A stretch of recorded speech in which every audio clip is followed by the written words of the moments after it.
តម្លៃលេខតាមខ្ទង់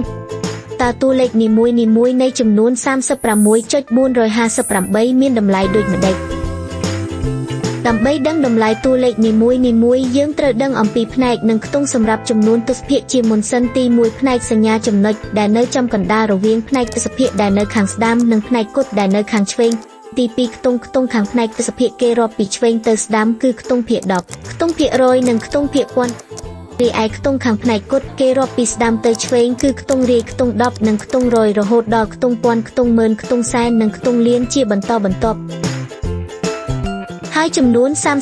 36.458 ត្រូវតម្រៀបទៅតាមខ្ទង់បែបនេះតម្លៃលេខតាមខ្ទង់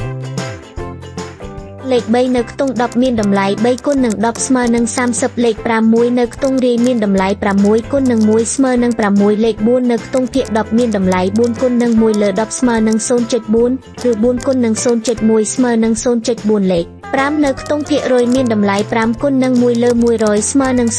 0.05 ឬ5គុណនឹង 0.01 ស្មើនឹង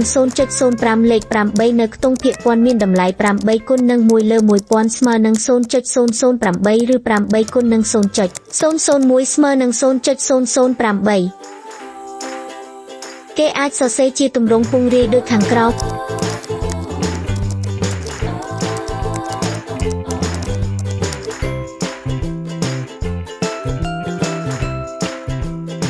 ចំនួនទស្សភាគមានសញ្ញាចំណុចដែលនៅចំកណ្ដាលរវាងផ្នែកទស្សភាគដែលនៅខាងស្ដាំដែលគេរាប់ខ្ទង់ភាគ10ខ្ទង់ភាគរយនិងខ្ទង់ភាគពាន់ពីឆ្វេងទៅស្ដាំនិងផ្នែកគុតដែលនៅខាងឆ្វេងដែលគេរាប់ខ្ទង់រាយខ្ទង់10និងខ្ទង់រយពីស្ដាំទៅឆ្វេងរហូតដល់ខ្ទង់ពាន់ខ្ទង់ម៉ឺនខ្ទង់សែននិងខ្ទង់លានជាបន្តបន្ទាប់